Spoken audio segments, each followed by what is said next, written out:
Good morning, folks. This is Steve Bradley, God's Wordsmith, and today we are going to discuss Genesis chapter 1, verse 2, as our word of the day, where it says, "The earth was without form and void, or waste and empty, and darkness was on the face of the deep, and the Spirit of God was hovering over the face of the waters." Now, there are some things to know about these steps of creation, and that's what they are. We can see that God made the world as we know it in discrete steps, discrete not meaning quiet or invisible, but discrete as in individual pieces. And the earth was without form and void. And it says it was nothing like the world we see today. It was unformed and ready to be molded. So step one was an empty world. God's canvas, or God's sculpture, with Him as the artist. The agent that God has, that God is using here is His own Spirit, or if you will, His breath, because when God breathes on things, when the breath of God comes on things, there is life. And that's what's about to happen.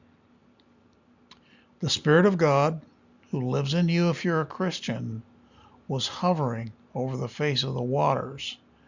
Now, water was as yet unseparated from the land, and the Spirit ready to go into action to make the world with its mountains, valleys, beautiful green places with mighty trees. But the Spirit of God was hovering over a dark, dark world. As yet there was no light, and the Spirit was hovering like He's just waiting to start work. Also, perhaps as a mother bird, gently caring for the young in her nest, or brooding over in the sense of fertilizing, creating something that never was. And in the next verse, which comes tomorrow, we will see God speak. So we have the Father, the Spirit, and the Word, the triune God in creation. The Word, of course, is God speaking, and John tells us that in John chapter 1. So each step has purpose. Each step is fully in God's hands. Each step is God making something completely new, moving from an entirely empty universe to His magnificent creation, with all the stars, the planets, the many new worlds, the universe bigger than we could have ever imagined it now that we have the James Webb Space Telescope. It's just fascinating and magnificent. And of course, there were actually more beings in attendance that day because we have the angels.